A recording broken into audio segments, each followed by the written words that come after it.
언제나 우리를 위해 풍성한 은혜 허락하시는 하나님의 능력과 또 평안이 오늘 예배하시는 여러분의 삶에, 또 방송을 통해서 함께 하시는 우리 여러 성도님들의 삶의 자리에 충만하시기를 우리 주님의 이름으로 축원합니다. 오늘은 길에서 만난 예수님이라는 제목으로 함께 말씀을 살펴보겠습니다. 우리가 살아가는 이 현대의 시대를 설명하는 여러 가지 표현이 있는데, 그 가운데 하나가 정보화 시대라는 표현이 있습니다. 지금 이 시간에도 수많은 정보들이 여기저기서 쏟아져 나오고 있지요. 아마 뉴스 보셔서 아시겠지만 최근에는 그 AI 앱이 하나 개발되었는데, 챗 GPT라는 앱이 있습니다. 그러니까 대화가 가능한 이 AI 앱인데요, 궁금한 것을 하나 물어보면 그것에 대한 이야기를 쫙 설명해 줍니다. 그리고 거기서 또 질문을 하면 그 관련된 이야기가 또 나와요. 이렇게 대화가 가능한 앱이 나왔어요. 그러니까 무한대의 이 정보를 받을 수 있는 시대가 되었습니다. 참 좋은 시대죠. 그런데 전문가들이 이야기하는 문제점이 있습니다. 이 문제가 뭐냐? 너무 방대한 자료들이 있다 보니 그 가운데에는 검증되지 않은 내용도 있어서 함부로 갖다 쓰다가는 큰 낭패를 볼 수도 있습니다. 이렇게 경고합니다. 여러분, 요즘에 유튜브 많이 하시죠? 안 보시는 분들 없을 거예요. 유튜브 많이 하시는데, 유튜브를 보면서 우리가 주의해야 될 게 뭐냐면 뭘까요? 가짜 뉴스예요. 가짜 뉴스. 저한테도 엄청 카톡 많이 오거든요. 유튜브 채널 많이 오거든요.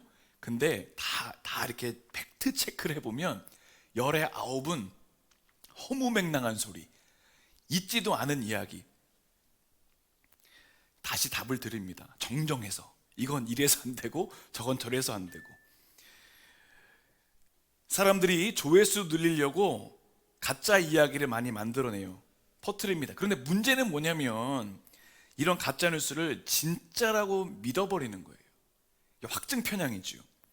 확증 편향에 빠진 사람들이 요즘 너무 많습니다. 그러다 보니 객관적인 사실에 근거한 정보, 이거 필요 없어요. 내가 진짜라고 믿는 것이 진리가 되어지는 시대를 살고 있습니다. 그러다 보니 사람들이 어떻게 흘러가냐면 듣고 싶은 것만 들어요. 내가 원하는 것만 들으려 해요. 자, 오늘 본문에도 확증 편향에 빠진 사람들이 나오지요. 자, 오늘 본문의 말씀은 예수님께서 부활하신 후에 2명의 제자를 만나주시는 이야기를 다루고 있습니다. 자, 오늘 이 두 사람의 심리 상태를 보여주는 표현이 17절 보시죠. 17절. 그들의 심리가 어떠냐면 두 사람이 슬픈 빛을 띠고 있다. 마음이 슬프대요. 자, 왜 슬픈 마음이 있을까요? 이것이 바로 두 사람의 확증 편향입니다. 예수님은 부활하신 날 새벽에 여인들 만나셨죠?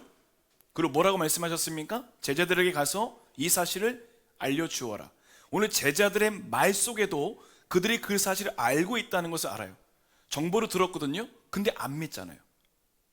자기가 믿고 싶은 것만 믿는 거예요. 예수님은 죽었다. 이 사실만 믿는 거죠. 자, 24장 10절 말씀 보시죠. 이 여인들은 막달라 마리아와 요한나와 야고보의 모친 마리아와 또 그들과 함께한 다른 여자들도 이것을 사도들에게 알리니라. 11절. 사도들은 그들의 말이 허탄한 듯이 들려 믿지 않았다. 분명한 정보가 입력이 됐거든요. 근데 그거 안 듣는 거예요. 자기가 듣고 싶은 거, 믿고 싶은 것에 딱 갇혀 있는 거죠. 자, 오늘 엠마오로 가던 이 두 제자도 마찬가지였습니다.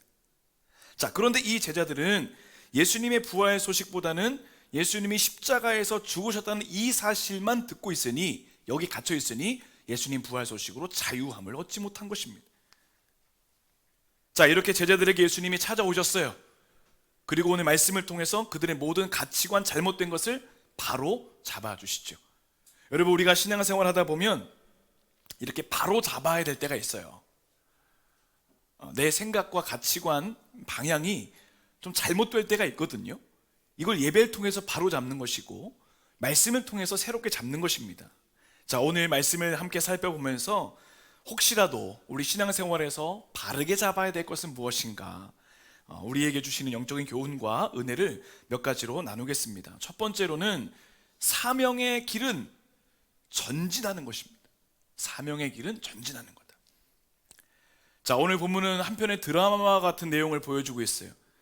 우리들의 고민과 인생의 방향과 의미를 이 안에 다 담아놓고 있습니다. 자, 우리는 이 드라마에서 나 자신을 발견할 수 있어야 됩니다. 나라고 하는 사람은 어떤 존재인가? 오늘 엠마오로 가는 이 두 제자의 걸음이 나예요. 우리예요, 우리.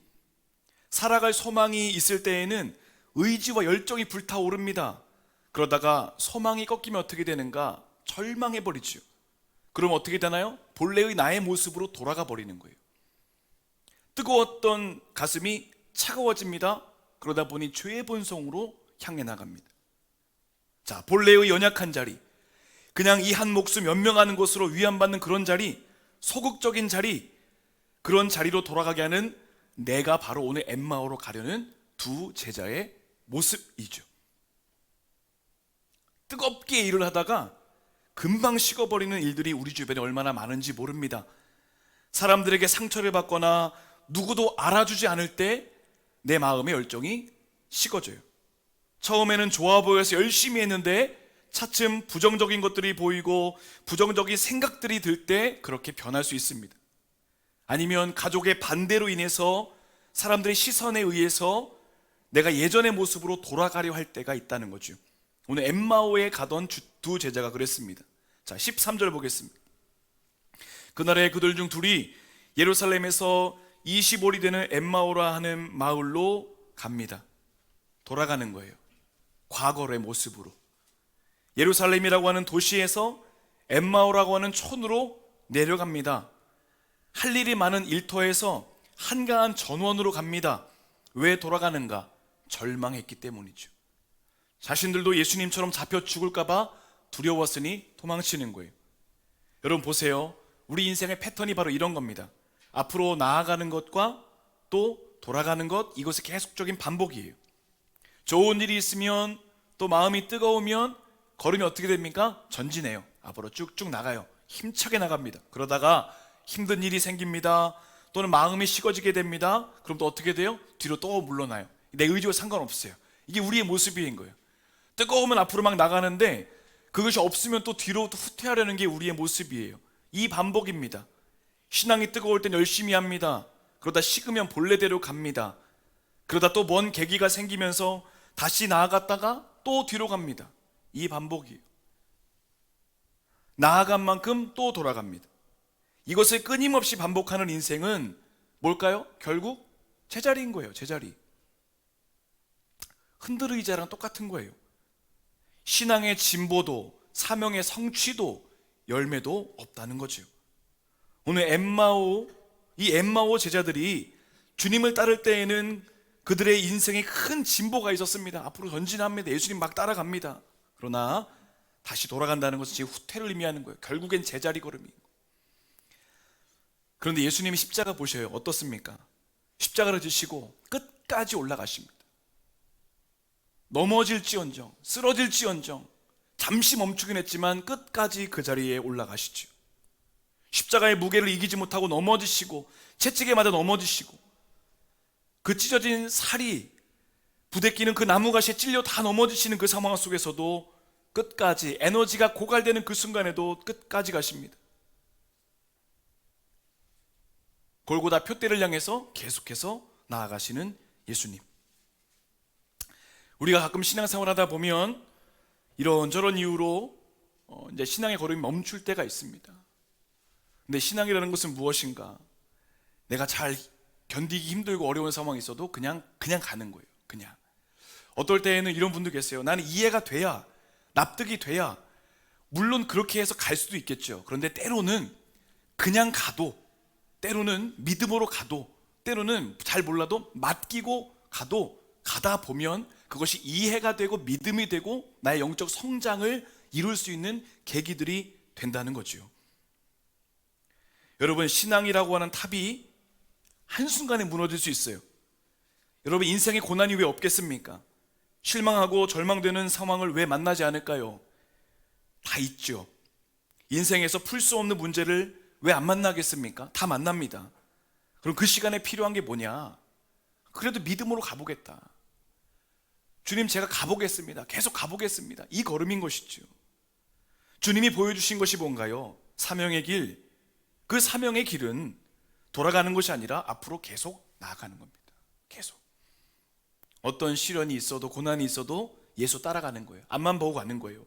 나아가다가 내가 쓰러질지언정 쓰러지더라도 계속 주님의 길을 따라가겠습니다. 이것이 바로 신앙의 길이라는 것이죠. 바울 사도가 이렇게 말합니다. 빌립보서 3장 말씀입니다. 형제들아, 나는 아직 내가 잡은 줄로 여기지 아니하고 오직 한 일, 즉 뒤에 있는 것은 잊어버리고 앞에 있는 것을 잡으려고. 그 다음 뭐라고 합니까? 같이 읽어볼까요? 표대를 향하여 그리스도 예수 안에서 하나님이 위에서 부르신 부름의 상을 위하여 달려가노라. 아멘. 그냥 계속 앞으로 나아간다는 것이죠. 여러분, 바울 사도의 입장에서 이 말씀을 생각해 본다면 이 말씀은 대단한 결단입니다. 바울 사도가 항상 응원만 받았을까요? 여러분, 바울 사도의 인생을 기억하시죠? 엄청나게 많은 사람들의 반대, 공격, 목숨을 빼앗길 것 같은 그 상황을 너무 많이 만났어요. 심지어 예수님의 제자들에게도 배척을 받았어요. 이쯤 되면 바울 사도가 받았던 공격이면 그만둬도 사실 할 말 없어요. 그럼에도 그의 걸음 어떻습니까? 그래도 나는 계속 갑니다. 계속 갑니다. 여러분, 신앙생활 하다가 주변에서 그렇게 말할 때가 있어요. 뭐 신앙생활 그렇게까지 하냐? 너무 유난스러운 거 아니야? 라고 이야기하면서 그럼 나도 적당히 해볼까? 이런 마음이 들게 할 때가 있거든요. 상황적으로 사람들이. 그런데 신앙인은 어떻게 가는 거예요? 그냥 내게 주어진 길이라고 응답을 주셨으면 가는 거예요. 그 가는 걸음 가운데 주님이 힘주시고 은혜 주시고 필요한 것들을 공급하시고 좋은 사람들도 만나게 하시고 그 가운데서도 은혜를 주시는 것이지, 어렵다고 포기하는 것은 절대로 안 된다는 것이죠. 신앙은, 사명은, 십자가의 길은 계속 가는 겁니다. 계속. 여러분, 어떤 사명의 걸음을 지금 걷고 계신가요? 하나님이 우리에게 주신 사명의 길 무엇인가? 계속 가는 겁니다. 사명의 길은 후퇴하는 것이 아니라 전진하는 것이다. 오늘도 우리에게 주신 그 주님의 사명 믿음으로 잘 감당하시며 예수님 따라가시면서 전진하며 나가는 삶으로 승리하시기를 주님의 이름으로 간절히 축원합니다. 두 번째로는 절망을 이기신 주님을 바라보라는 겁니다. 절망을 이기신 주님을 바라보라. 오늘 두 제자가 예수님을 알아보지 못한 이유가 뭘까요? 16절 보겠습니다. 16절. 자, 그들의 눈이 가리어져서, 이렇게 표현합니다. 그들의 눈이 가리어져서. 도대체 어떻게 가리워질까요? 예수님인데 어떻게 예수님을 보고도 예수님을 알아보지 못하는 것일까? 자, 여기 가리워졌다라고 하는 표현을 보면 원어에서는 이렇게 말합니다. 무엇에 고정이 되었다라는 말을 씁니다. 고정되었다. 그러니까 무슨 말이냐면 그들의 시선이, 생각이 예수님의 부활 이전에 죽음에 고정되어 있다는 거, 확증 편향인 거죠. 이게 여기에 그냥 꽉 갇혀 있었다라는 겁니다. 그러니 예수님이 와도 모르는 겁니다. 그들의 의식이나 생각이 죽음에 갇혀 있는 거예요. 그러면 무엇에? 예수님의 죽음, 슬픔, 절망, 이것에 의해서 예수님을 보고도 알아보지 못하는 겁니다. 자, 그들 옆에 예수님께서 오셨지만 알아보지 못해요. 17절 보겠습니다. 예수께서 이르시되 너희가 길 가면서 서로 주고받는 이야기가 무엇이냐 하시니 두 사람이 슬픈 빛을 띠었다. 그들이 존경했고 사랑했고 따랐던 주님께서 고난받으시고 십자가에 죽으신 것으로 인해서 슬퍼합니다. 절망합니다. 그런데 거기까지예요. 그냥 갇혀 있는 거예요. 자, 낙심한 두 제자는 그들이 당한 상황을 이렇게 결론 짓습니다. 20절입니다. 우리 대제사장들과 관리들이 사형 판결에 넘겨주어 십자가에 못 박았다. 21절입니다. 우리는 이 사람이 이스라엘을 속량할 자라고 바랐노라. 이뿐 아니라 이 일이 일어난 지 사흘째다. 지금 이 사람들은 어느 자리에, 어느 시간에 머물러 있습니까? 부활의 시간에 머물러 있는 것이 아니라 죽음의 시간에 머물러 있는 거예요. 그러니 주님이 오셔도 알아볼 수가 없는 거지요. 소망을 잃었다는 겁니다. 그런데 이와 같은 말을 누구에게 하고 있습니까? 이미 부활하셔서 새로운 소망을 가지고 계신 그 주님 앞에서 하고 있는 거예요. 얼마나 어리석습니까? 소망의 주님이 계심에도 절망의 공간에 갇혀 있는 이들의 연약함, 자신들이 처한 상황 때문에 주님의 동행을 깨닫지 못해요. 여러분, 절망하면 결국 그 절망이 우리의 삶을 죽음에 이르게 할 수밖에 없다는 거죠. 우리가 아는 심리 용어 가운데 여러분 플라시보 효과라는 말 아시죠? 플라시보. 그래서 이제 비타민 하나를 주고도 병원에서 이게 약이다 하면 그 비타민 하나가 효능을 발휘하죠. 약효 없는 약이어도 내 마음 상태에 따라서 그 약효가 나타나요. 이와 반대되는 개념이 있어요. 노시보 효과라는 게 있습니다. 노시보. 약효가 있는 약도 부정적인 마음을 가지고 먹으면 효능이 사라진다는 거예요. 풍토병이 돈다는 소문이 퍼지자 그 지역 사람들의 상당수가 감염되지 않았음에도 발진이 나고 발열이 나고 구토가 나고 풍토병 증상을 보이는 일들이 있었다고 해요. 그 소문 하나에 내 마음이 싹 뺏기니까 그냥 거기서 그렇게 아파지는 겁니다. 이 두려움이 그런 거예요. 절망이 바로 그런 겁니다. 우리의 상황은 그렇지 않은데 자꾸 절망이 우리 가운데 들어오면 점점점 우리가 그렇게 갈 수밖에 없다는 거죠. 사실보다 중요한 게 뭐예요? 늘 말씀드려요. 태도예요. 태도. 내 마음가짐. 내 마음가짐에 따라 결과는 달라집니다. 자, 오늘 두 제자는 죽음과 절망을 다 이기신 예수님과 함께 하였음에도 그 절망의 너무 큰 무게 때문에 주님 바라볼 수가 없었던 거죠. 여러분, 이게 우리 현실이에요. 문제 어려움 만나면 그 문제의 벽 너머에 계시는 그 주님 바라보지 못하고, 아니요, 나와 가장 가까이 그 현장에 같이 계시는 주님을 바라보지 못해요. 왜요? 문제가 너무 크니까, 그 상황에 너무 짓눌리니까 주님이 오셔도 알아볼 수가 없다는 거죠. 자, 25절 말씀 보겠습니다. 미련하고 선지자들이 말한 모든 것을 마음에 더디 믿는 자들이요. 여러분, 예수님이 왜 이런 말씀하실까요? 잘못된 믿음을 가지고 절망하고 있었고, 그래서 부활의 주님을 알아보지 못한 이 어리석음, 이 책망하시는 겁니다. 불신앙입니다. 예수님의 말씀을 통해 알 수 있는 사실은 절망은 뭐냐? 불신앙의 뿌리가 될 수 있다는 겁니다. 여러분, 절대로 절망에 표현하지 마십시오. 부정적인 언어, 불평의 말, 결국엔 나의 영혼을 깎아먹는 거예요. 불신앙의 언어를 쓸 필요가 없다는 거죠. 이스라엘 백성이 광야에서 늘 훈련받았던 게 뭡니까? 불평의 언어를 계속 감사의 언어로 바꿔내는 거였어요. 절망의 상황에서도 주님 바라보는 거였습니다. 그런데 그들은 항상 그랬죠. 여러분, 우리에게 어떤 상황이 주어졌는가, 이거 분석만 하다가 원망하다 끝나는 게 아니라 이 상황 속에서 주님 나에게 무엇을 말씀하시는가, 이걸 바라봐야 되죠. 여러분, 지금 현실이라고 하는 너무 문제에 갇혀 있지 않습니까? 어떤 상황 가운데 계세요? 그 상황 때문에 절망하고 있지 않습니까? 그럼에도 그 상황 속에서도 주님 바라보는 겁니다. 오늘 본문은 엠마오로 가는 제자들의 걸음을 통해서 절망과 불신앙의 길은 점점 하나님과 멀어질 수밖에 없다는 사실을 강조합니다. 여러분, 어떤 상황 가운데 계십니까? 상관없습니다. 절망의 상황보다 더 중요한 것은 내가 그 상황에 임하는 태도라는 거죠. 오늘도 절망을 이기신 그 주님의 은혜를 다시 한번 기억하시면서 믿음의 적극적인 태도를 통해서 하나님께 영광 돌리는 복된 삶이 되시기를 주님의 이름으로 축원합니다. 마지막 세 번째로는 말씀을 통하여 영의 눈을 뜨라는 겁니다. 말씀을 통하여 영의 눈을 뜨라. 자, 27절로 가보겠습니다. 이에 모세와 모든 선지자의 글로 시작하여 모든 성경에 쓴 바 자기에 관한 것을 자세히 설명하신다. 여러분, 자세히 설명하셨다는 이 표현을 보니까 말의 의미를 해석해 주셨다는 겁니다.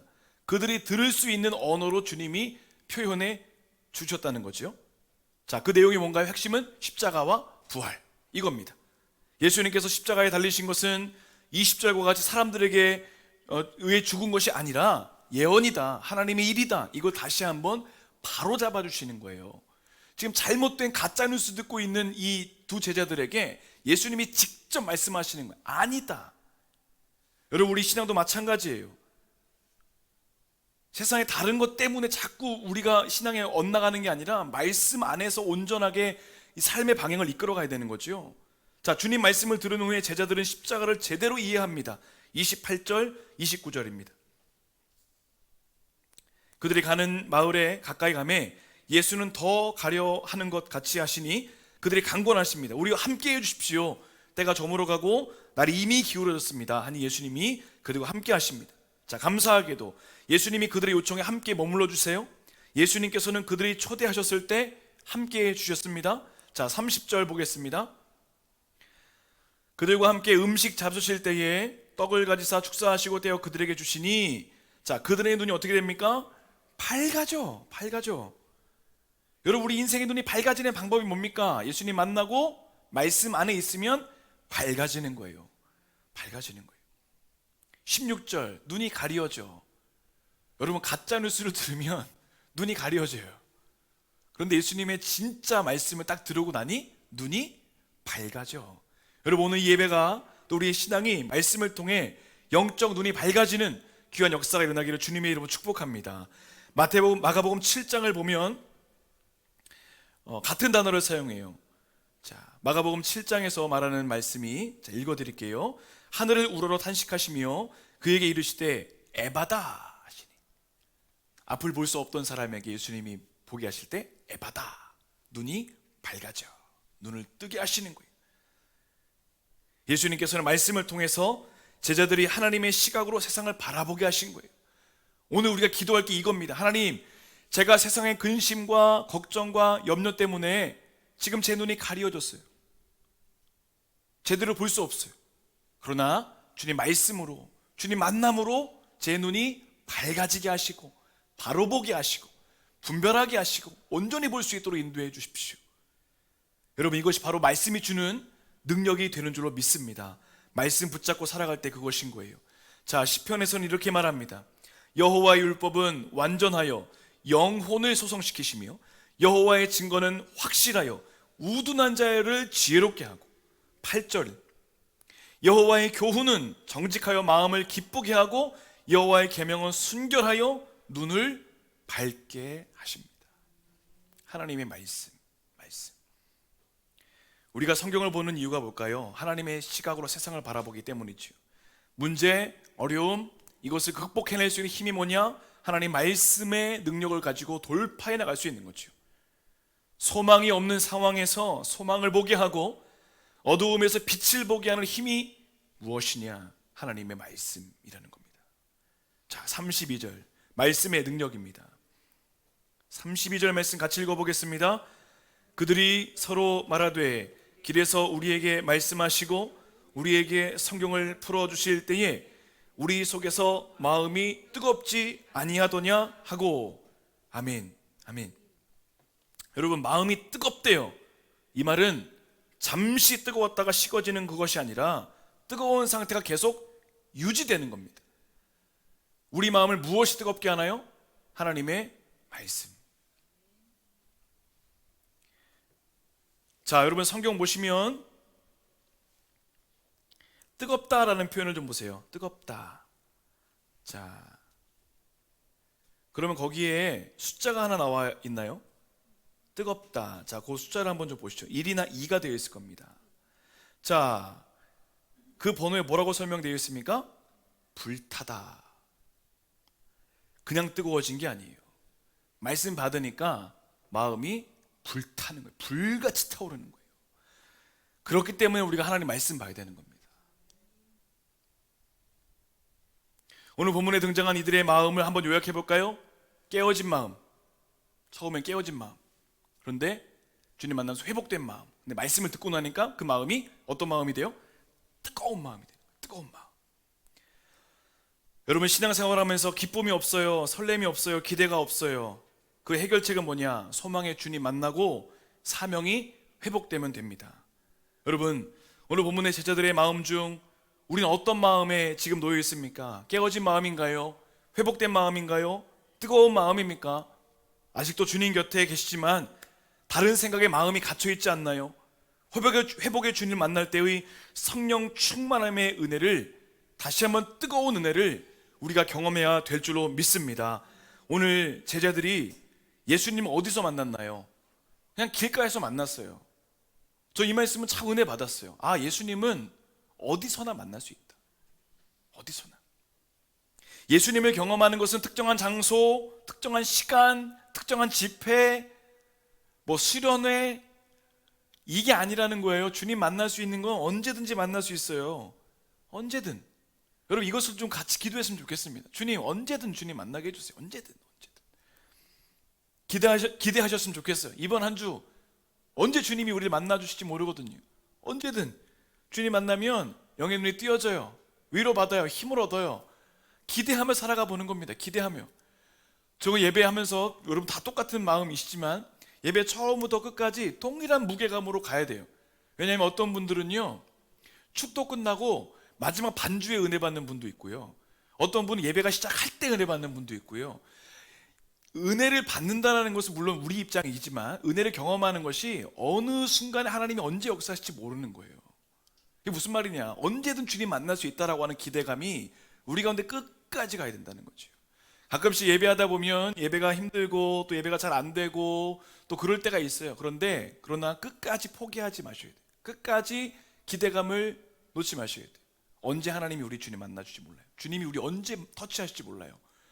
그 기대감을 가지고 가는 거죠. 여러분, 이번 한 주간 우리 하나님께서, 주님께서 언제 우리 삶을 터치하시고 또 우리를 만나주실지를 우리는 알 수 없지만 이건 분명해요. 기대하면 돼요.